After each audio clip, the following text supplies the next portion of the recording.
If you're interested in the story behind the business headlines, check out Big Technology Podcast, my weekly show that features in-depth interviews with CEOs, researchers, and reformers in business and technology. Hi, I'm Alex Kantrowitz.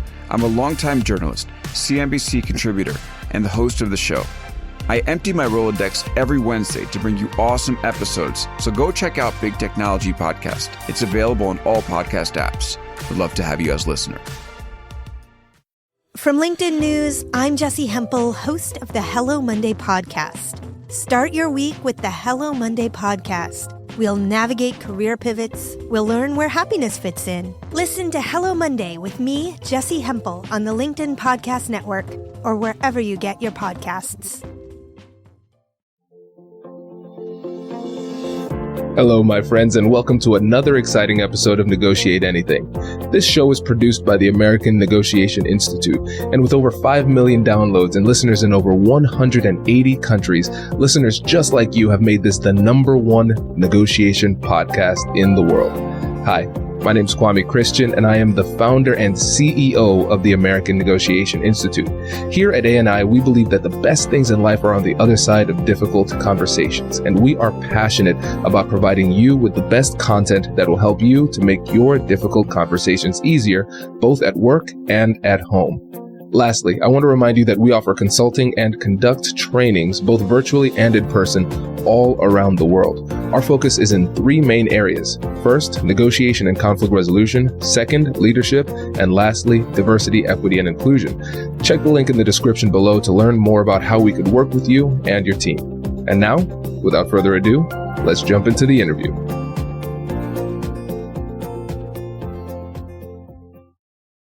Dave, thanks for joining us today.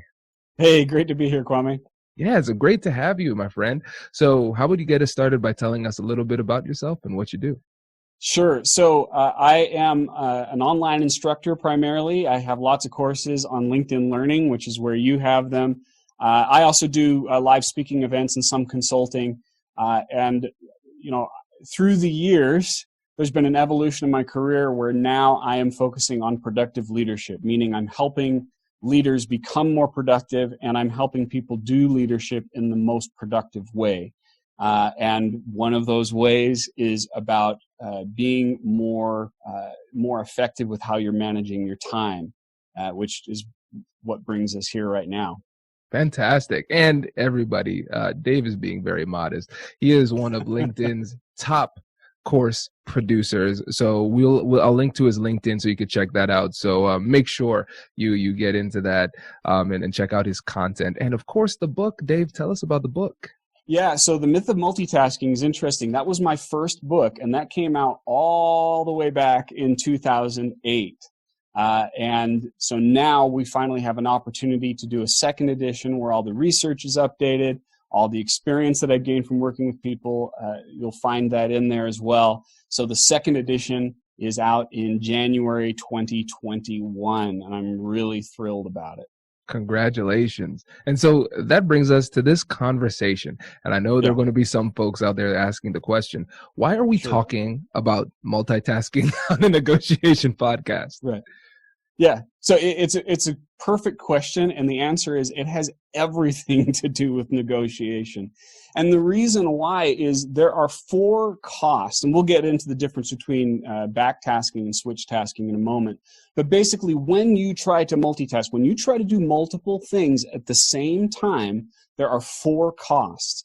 The first is it takes longer. And if you think about the situation of negotiation, time is precious, and you don't want to waste your time or the person that you're talking to. The second is you make more mistakes. Now, what is the cost of making a mistake, either in the execution of your negotiation or in the terms itself? That can be extremely costly. Number 3 is you increase your stress and the stress of the person you're talking to, which you can imagine how that compromises the whole negotiation, the whole discussion process. And then the 4th is that you damage the quality of relationships. And I know, Kwame, and everything that you talk about, there's always that concept of mutual respect. And if you are trying to multitask on a human being, you are almost immediately damaging that respect. Well, I am sold. Sure. I think Good. this is great. At least This- you're sold. Now we have to sell everybody else paying attention to this, right? Exactly. No, this is fantastic. I'm excited for this. And like the listeners know, my background's in psychology. So understanding how these mental processes have an impact on how we're connecting with each other, I'm really excited about this. And then for the sake of organization, the three things that we're going to focus on today as it relates to multitasking and these difficult conversations is, number one, we're going to talk about multitasking and what it is versus what it isn't, just clarifying what that really means. Then we're going to talk about switch tasking and how it damages the quality of the relationships. And then we're going to wrap up with the power of focus. How, now that we know these challenges, what can we do about it to improve our relationship? So let's talk about the first one. What is multitasking? Well, it's not what most people think it is. And when we try to have a discussion around the word, we run into a problem. The word itself is weak. It's not an effective word to describe what are multiple complex processes. And to understand how we got here, you have to understand the origin of the word. It really had nothing to do with human beings. It had to deal with computers. And we looked at the way computers started to operate, in particular at the beginning of the 90s. Now, I'm dating myself a little bit. I'm 45 right now. Back in the day, if you wanted to switch a program, if I wanted to change the video game I was playing in my Apple IIe computer in my bedroom in the mid-'80s, I had to take out a floppy disk, turn off the computer first, take out the floppy disk, put in a new floppy disk, turn it on, and that allowed me to play whatever it is I wanted to do. Then, somewhere along the line, Windows came out, and Windows could multitask, and the computer could do multiple things at the same time. It was brilliant. The problem is, even the word itself with computers says, if you look up a computer definition, it says a computer's apparent ability to do multiple things at the same time. So it's not really doing all those things at the same time. It's just switching rapidly back and forth. Case in point, you start browsing and you open up 20 different browser windows on your computer. What happens? Everything starts to slow down. The computer starts making mistakes. It gets hotter, all those things. So with that as the backdrop, people heard the word multitasking and they said, we can multitask, right? We can do this. But the brain has the same limitation put upon it. It can only do one active task at a time, one attention requiring task at a time. When you try to do multiple things at the same time, you're not multitasking, you're switch tasking. So you're switching rapidly back and forth, and when you do that, you incur switching cost. So that's the main problem, is that when we say the word multitasking, people are using it in different ways, and because we're using the same word for different things, it creates confusion. So should I explain what backtasking is? Absolutely. Yeah. Okay. So let's address all of those definitions. Yeah, okay, so switch tasking is when you're trying to perform multiple attention-requiring tasks at the same time. Like I'm talking on the phone while I'm checking my email. I am going to pay switching costs back and forth. I'm trying to have a negotiation while my phone vibrates. That moment that phone vibrates, they lost me for a second. I lost them because I'm thinking, what was that all about? And then you start doing that switch tasking thing. Right? You're kind of giving partial attention to them. But they know you're not listening, and you know you're really thinking about what that beep was on your phone. So that's switching costs. That's switch tasking. There is another way that can be effective, and that's background tasking, or I've shortened it to back tasking, meaning something mindless, mundane, or automatic occurs in the background. It doesn't require your attention. For example, I might start something cooking in my oven while I make the salad. That is productive. That is effective. The problem is when most people say, I'm a good multitasker, or they say, can you multitask? They're talking about switch tasking, and switch tasking is never effective. It's never productive. So another way to think about it too is someone will come to me and they'll say, well, Dave, is it good if I do this, or is it bad if I do that? It's not a moral question here. The question is, what is productive? If you're switch tasking, it's always less productive. If you're back tasking, that can be more productive, that can be more efficient. So that's the question you want to ask yourself. Am I switch tasking or am I back tasking? This is great, and it makes a lot of sense. And it reminds me of an episode we had earlier in the year with Lauren Newell. She's a professor of law at Ohio Northern University, and she talks about the cognitive dangers of online negotiations, all the distractions. And now it reminds me of that, because here, a lot of times, like you said, we are switch tasking all the time. Anything that comes up that distracts us, it's going to have an impact. It's going to have a cost. And it's funny. I mean, as much as I teach this and I practice it myself, I fall victim to it every once in a while. And then I come back to the conversation. It's like a reawakening. And I say to myself, where am I? Could they tell I wasn't there? Like, what happened? But it's very real when it comes to the impact. And so one of the things that I'm recognizing based on what you're saying is that when it comes to back tasking, it's something that we can do. It can be productive if the other thing that we're doing is minor enough. And I'm assuming then that whether or not it's minor depends a little bit on the person too. Yes, absolutely. In fact, a good example of that is when I speak to audiences, I'll ask the audience a question. For how many of you does listening to music at work make you more productive? And half the audience will raise their hand. I'll say, okay, great. Now, for how many of you does listening to music at work make you less productive? And half the audience will raise their hand. Now, part of my backstory is that I was diagnosed as, and this is word for word from the psychologist, freaking off the charts ADHD, right? Oh my gosh. Yeah. So when I'm talking about focus, this is something that I've intimately dealt with my entire life. One of those being career focused. Now, I've been focused on my career for quite a while, but back in the day, I was trying to be a rock star. I had a band. My wife supported me while we were, on the road and stuff like that. And so for me, when I hear music, I don't hear music. I hear chord progression. I hear lyrics. I hear structure. I hear melody. So it causes me to switch task, as it does for many people. But for some, it's nice. It kind of creates that background noise. So that to me illustrates that question that we can ask ourselves. Is this helping me be more productive, or is this getting in the way? That is the deciding line between switch tasking and back tasking. Does your company invest in professional development training? If you believe that your team would benefit from a negotiation workshop, all you need to do is go to our website, fill out the workshop request form, and then we'll set up a time to chat. These workshops are completely customizable, and we've done them all around the country.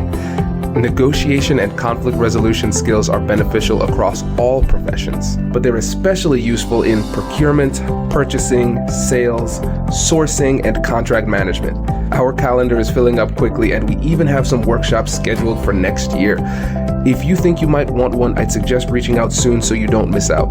Check out the link in the description to learn more, and we will be right back after this.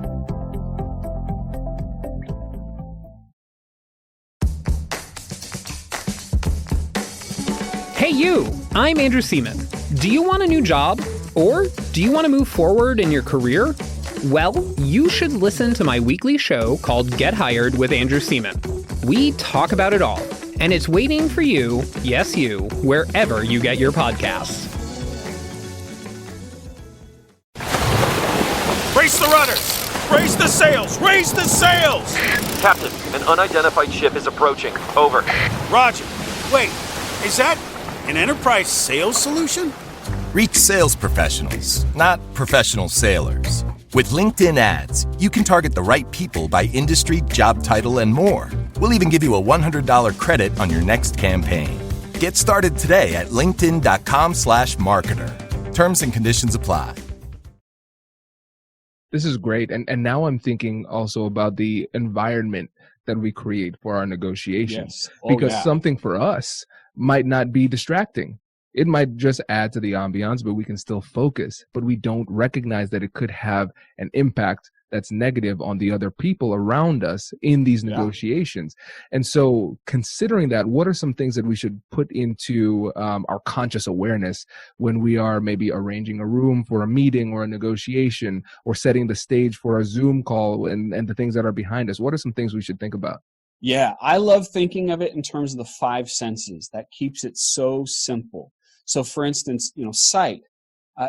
Being in a room with the window open could be enough just to pull someone's attention away, especially if, we've got something significant happening outside. So look around. Are there posters? I would remove anything with words in that environment if I had that opportunity.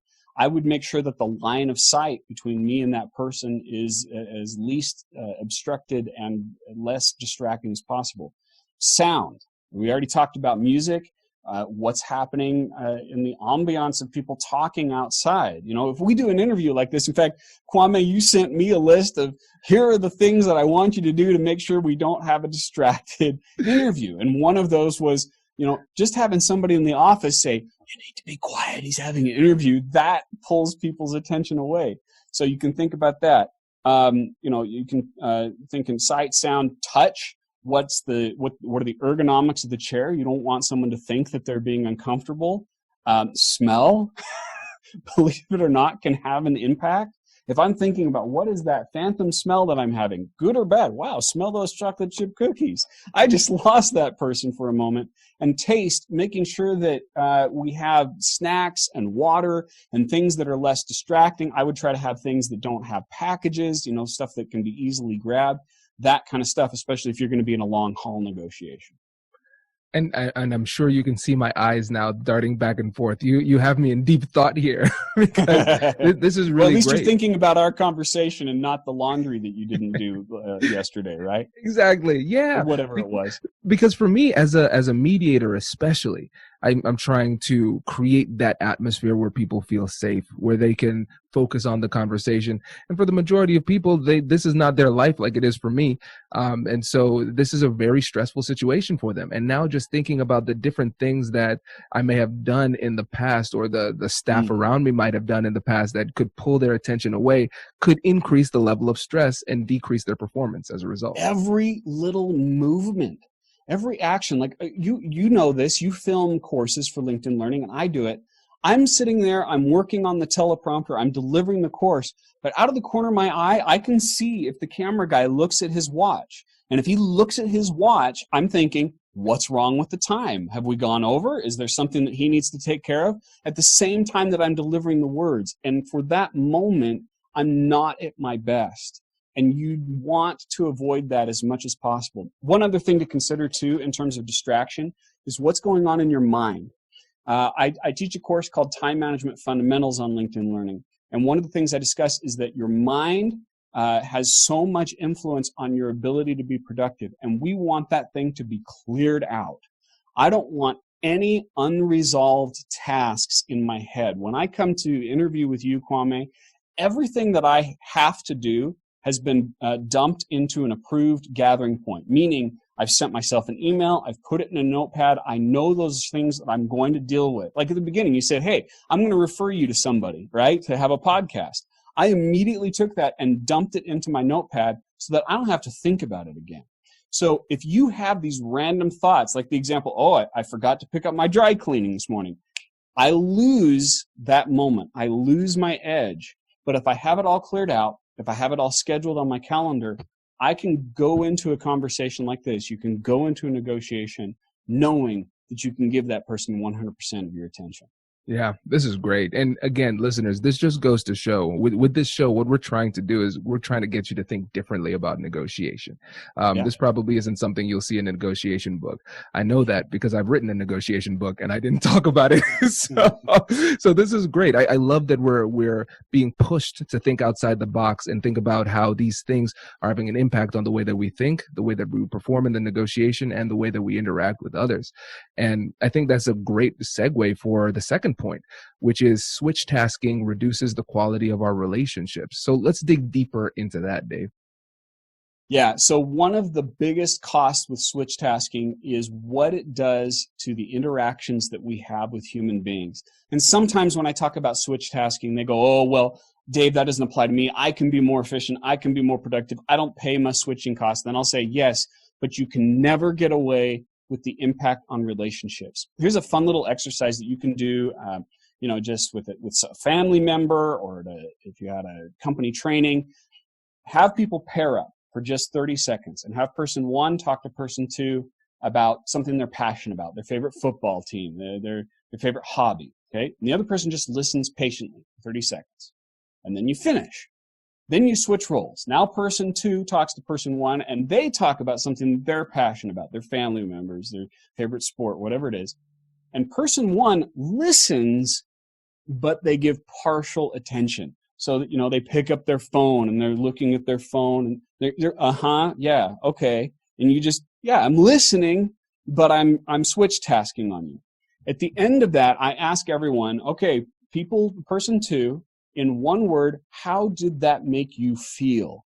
And the one word that I hear consistently is unimportant. Now imagine that. You start your day. You wake up, you go downstairs, you see your partner, you see a significant other, and you say, "Hi, honey, you're unimportant. What are you going to do today?" Right? Or someone calls you, and you say, "Thank you for calling the American Negotiation Institute, where you're unimportant. How can I help you?" Now, we would never do that, right? But we do that, right? Every time you give partial attention to someone else, you are communicating to them that they are less important than whatever it is that you're doing at the time. The best testimonial that I ever received and can't use came from the wife of a business owner that I consulted. And when he first started with me, he was all over the place. He couldn't finish a sentence, and he was taking that behavior home to his wife, and he had five daughters, okay? And he was taking that home to them. Then after working with him for a while, I took him out to dinner along with a few other clients, and we were getting ready to go. And when I was putting on my jacket, and his wife pulled me aside and took me by the hand, and with tears in her eyes, she said, "I don't know what you did to my husband, but thank you."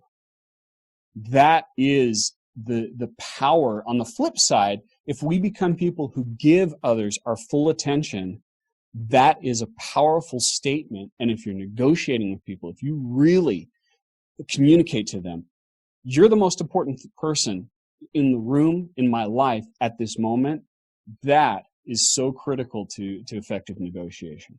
Wow. So I hope all of the listeners out there feel as bad as I do. When it That was my intent. I wanted to make you feel bad.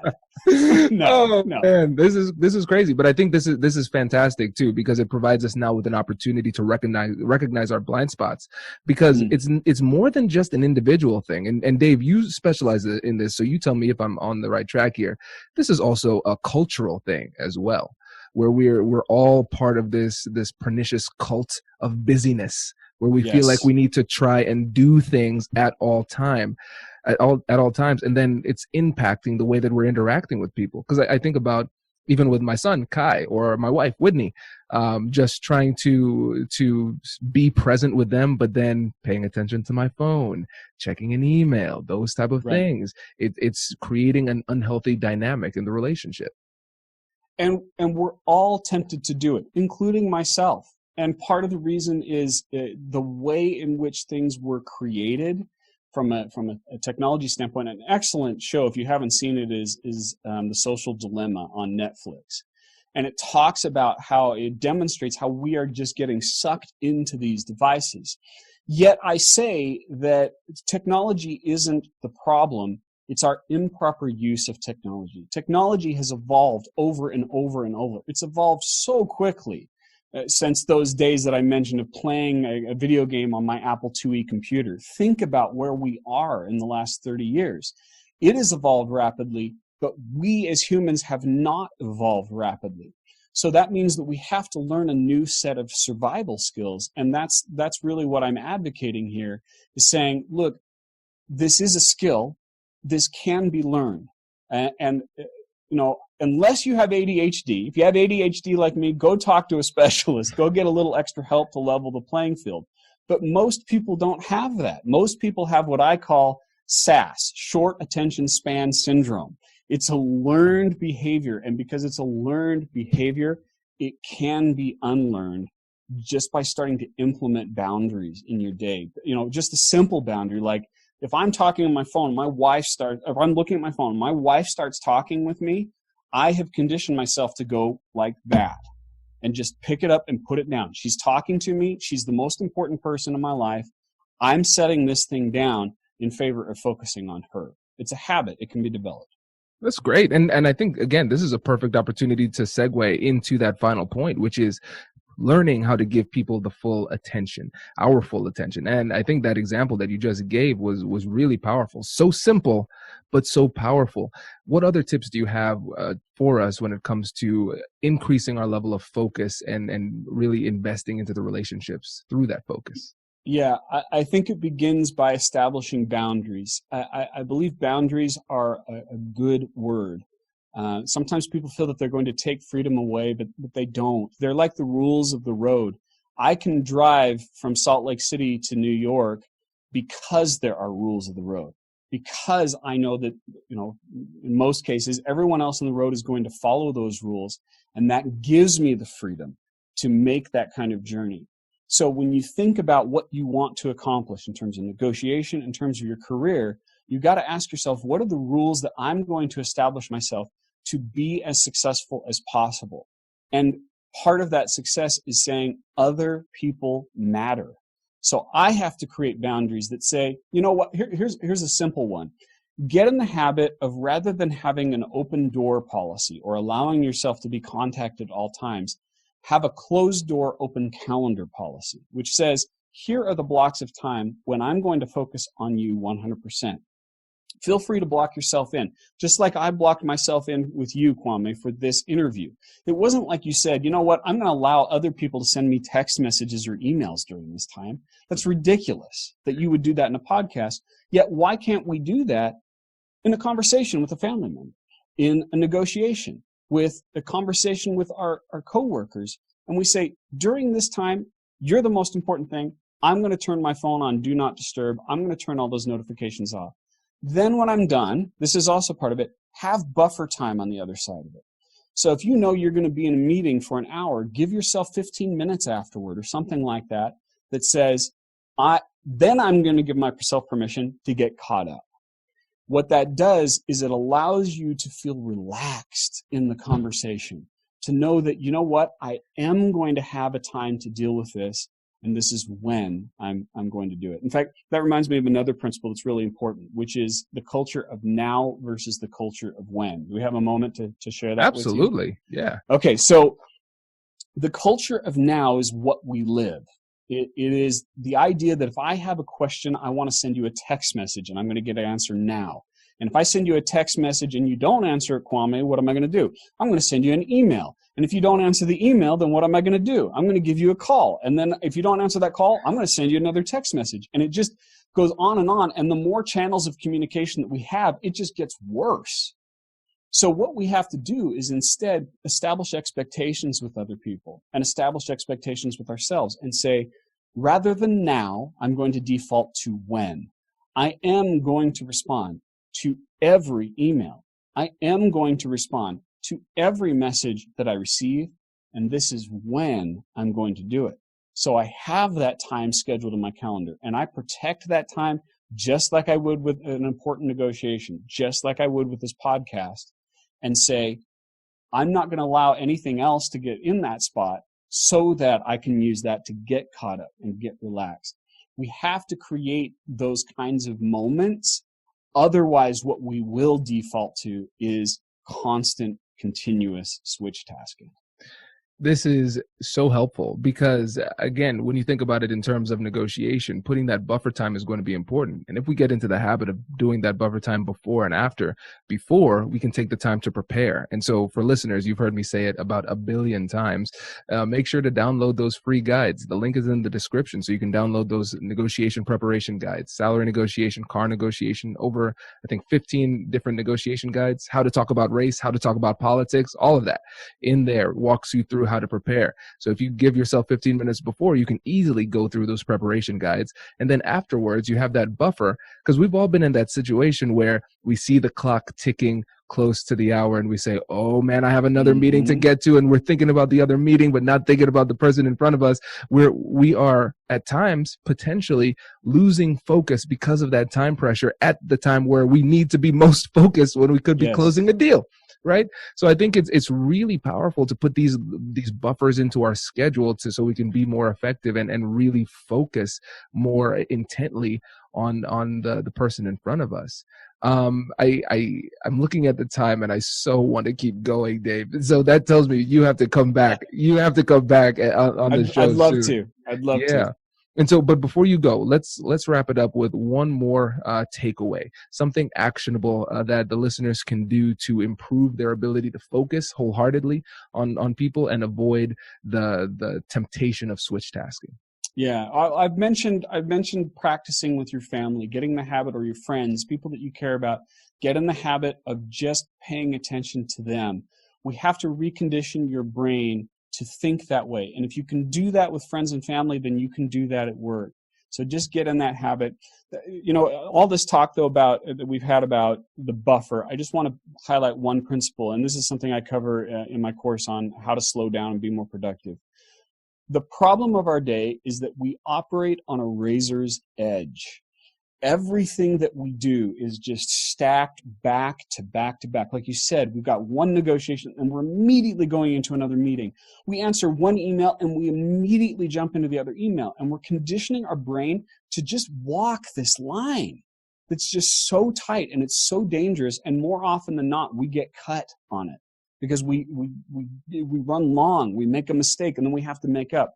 So just the simplest thing that you can do, it's so easy to do, but it's more difficult than it sounds, is just take a minute break. Just set the timer for 60 seconds. I don't want you to meditate. Don't focus on your breathing. Don't do anything. Just set the timer for 60 seconds and let it be.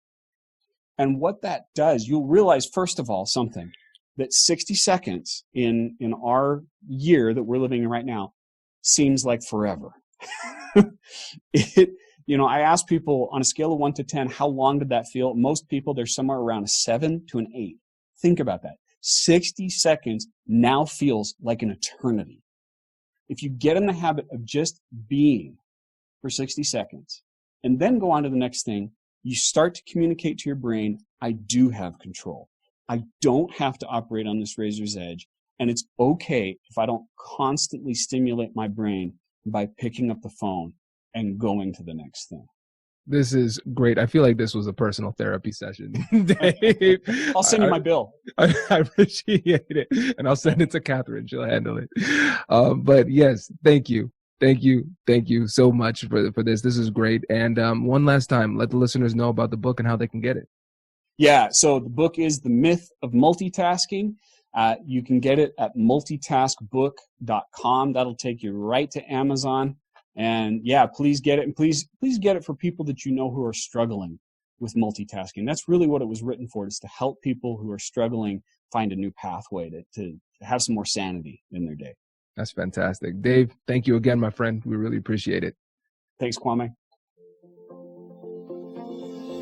Congratulations, you've just joined an elite club. By listening to a full episode, you're now officially on the Negotiate Anything team. So welcome aboard. What most team members do is they subscribe to the podcast because that allows them to automatically get the latest episodes of the show. The best things in life lie on the other side of difficult conversations. Keep learning, keep practicing, and keep getting better. Your relationships will improve, your career will soar, and you'll have the confidence you need to get the most out of these crucial conversations. Again, thank you for joining the team. We're excited to have you, and I will see you in the next episode. I'll catch you later.